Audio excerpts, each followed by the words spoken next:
Welcome back. You're watching the American Workplace Bully 5-2. This chapter will cover who the players are and what their game is. We will discuss the key differences between amoral and immoral and why it's important to understand the difference. Plus, we'll go over some helpful advice and what you can do to be proactive in the cause of ending workplace bullying. Alright, let's get to it. Problem number 1. Laws and lawyers. You may find this hard to believe, but it is actually legal for management to willfully lie about an employee. There is absolutely no legal recourse to address such egregious violations of civility. The legal definition of defamation only applies to lies or untruths that incriminate an individual, and that's it. The very essence of bullying is to defame, intimidate, and enervate, and these are the legal loopholes that have allowed workplace bullies to infest businesses all across the nation. But that's not where the real problem lies. What most representing attorneys count on is the people's ignorance of the law, making it easier to force their client to bend to their will.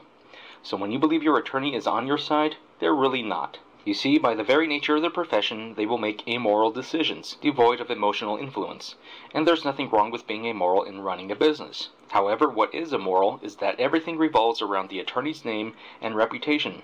Your case is only incidental. Justice, an afterthought. Attorneys will only make decisions from a gain-loss perspective, and it doesn't matter how righteous your case is. Hollywood romanticism has done a disservice to the public by portraying the legal profession as a collection of valiant do-gooders trying to make the world a better place.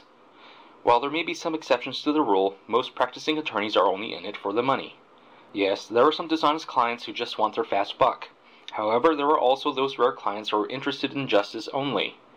But really, in the end, the client's intent doesn't matter, not one bit.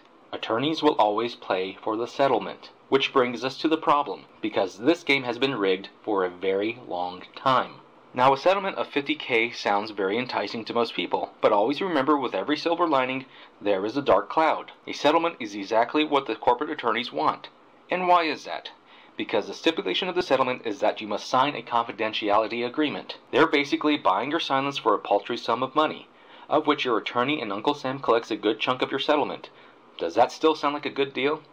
It doesn't end there. With your silence bought and paid for, you lose every bit of leverage you've held over the company, because you're still out of a job holding a sum of money that probably won't last a year, and you will also find it very hard to find employment elsewhere, as no company will hire someone who sued their last employer, especially when you're not legally permitted to divulge details of the case, justified or not. The justice system was supposed to resolve matters and set precedent, not perpetuate a problem that continues to cycle. A settlement is essentially a stalemate, meaning nothing changes within the company, and the only people benefiting from these conflicts are the respective attorneys. Now, you have to forgive me for pulling a Star Trek reference from out of the blue. I assure you there is a point. In the episode A Taste of Armageddon in the original series of Star Trek, Captain Kirk and crew came across two planets that were in a perpetual state of war, only they were using war game simulations under the belief this is how a highly evolved civilization conducts warfare. Their treaty stipulated that anyone caught within the blast zone of the simulation must forfeit their lives as casualties.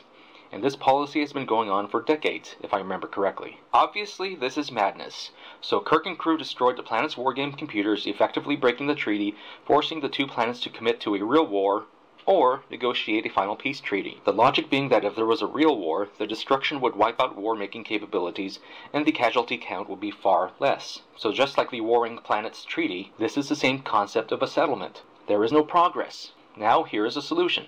Remove the settlement option.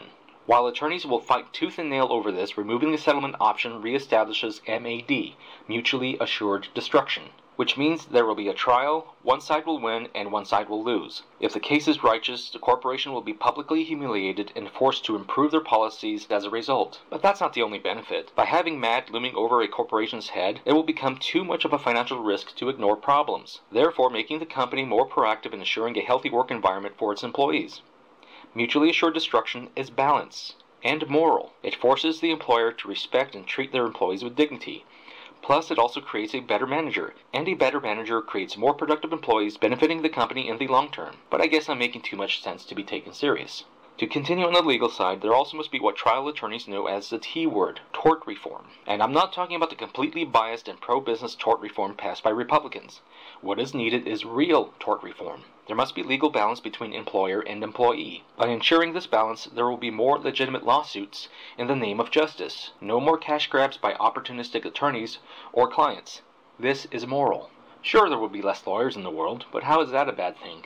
Now, I'm under no illusion passing this kind of radical but very sane tort reform will have a lot of resistance in federal state houses, being that the majority of elected officials are attorneys themselves. But this is a sound step toward resolving the issue. As it is right now, the system has been perverted to ensure attorneys are always employed. The legal system should always be about justice, nothing more. Problem number 2, mega corporations. Corporations have become so huge they're practically their own independent nations with enough financial clout to buy any politician. Immoral. In the modern era, the only times you will ever see a mega corporation being opposed by Congress are when there is a public outcry or a political agenda by one of the respective parties. Most of the time, politicians have their hands so deep in the corporate pockets, little to nothing will be done about big business practices, including workplace bullying. Also immoral. So with corporations being free to do as they please, they have the luxury of not concerning themselves with what is going on within their structures. Now let us get micro with it.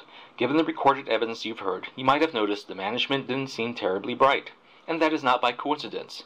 It all comes down to psychology. Corporate executives' annual income with bonuses, incentives, and stock options can skyrocket as high as 8 figures. While I have no issue with people, keyword earning, $10 million a year, that much wealth has the effect of making the executive oblivious to the world around them. They don't have to care anymore.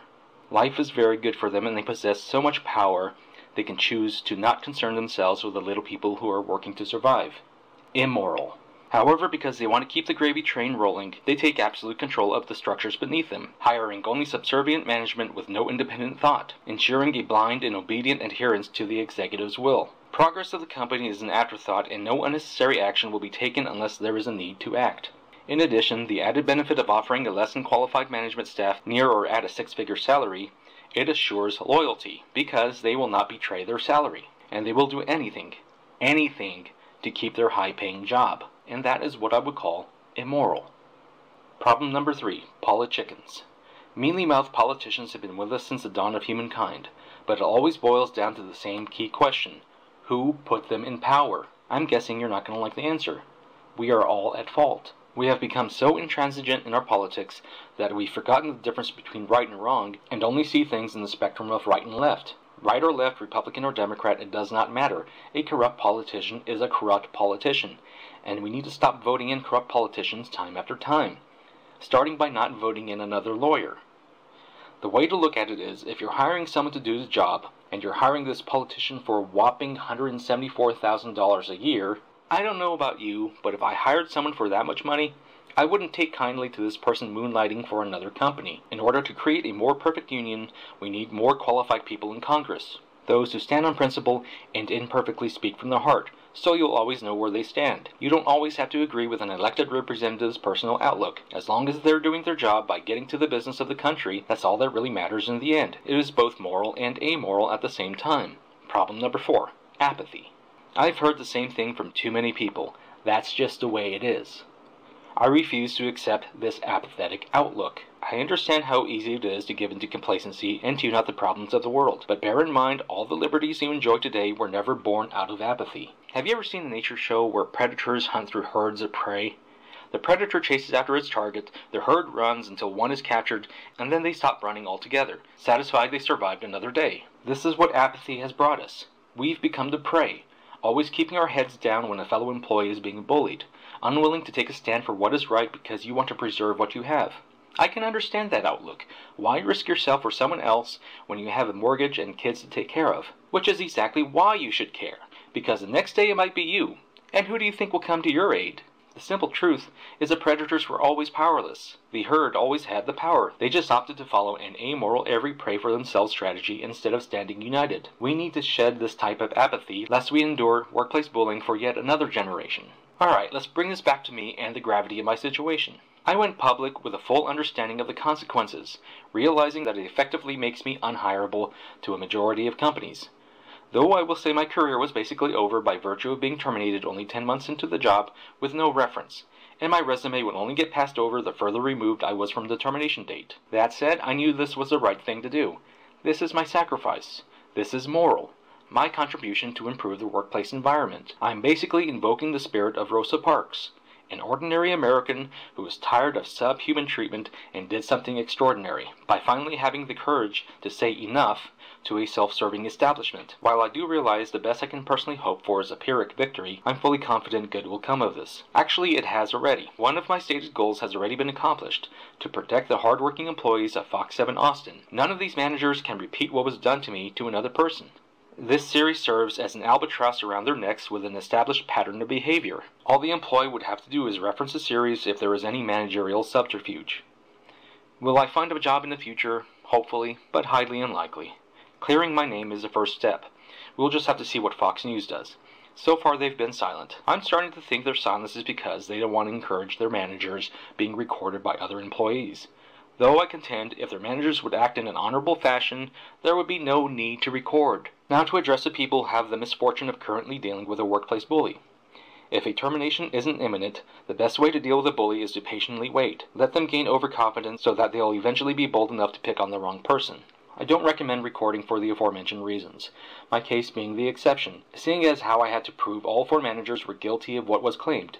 However, if you do decide to record, be sure to check your state laws beforehand. Do not contrive an event. The truth is far more potent. It must be an organic moment, and you will also need to prove consistency over time.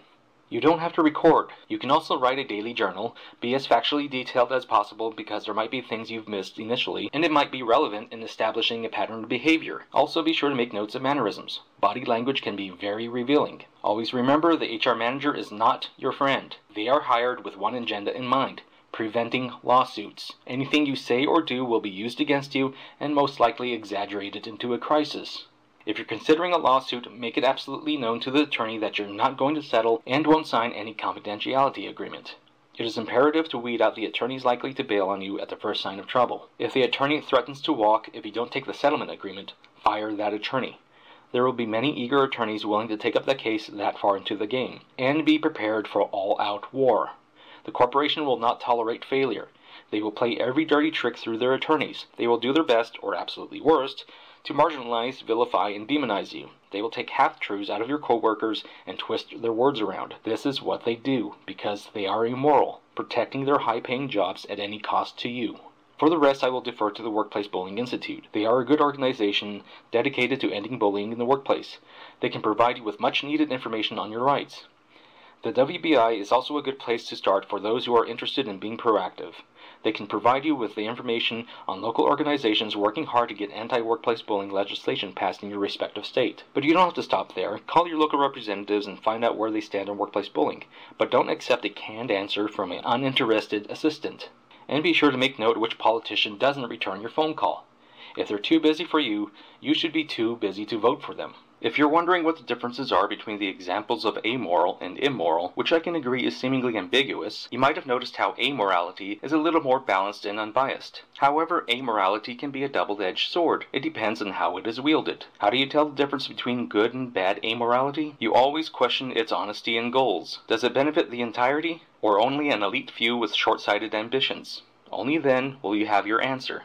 And now it's time to congratulate you and say a heartfelt thanks. We've finally reached the end of the series' content. There will be a Chapter 6 which will contain the much-anticipated full audio releases, but you're pretty much done with the series. And there might be a Chapter 7, I don't know at this point. It depends on what happens in the near future and what Fox News does. Thank you so much for sticking around through the series. I realize it's been a chore to slug through it all. Just be glad you didn't have to produce it. The American Workplace Bully wasn't made for the short term. It was made for posterity, to document how bad workplace bullying can get.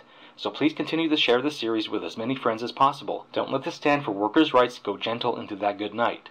A righteous cause should never be allowed to fade into obscurity. From the bottom of my heart, thank you for watching.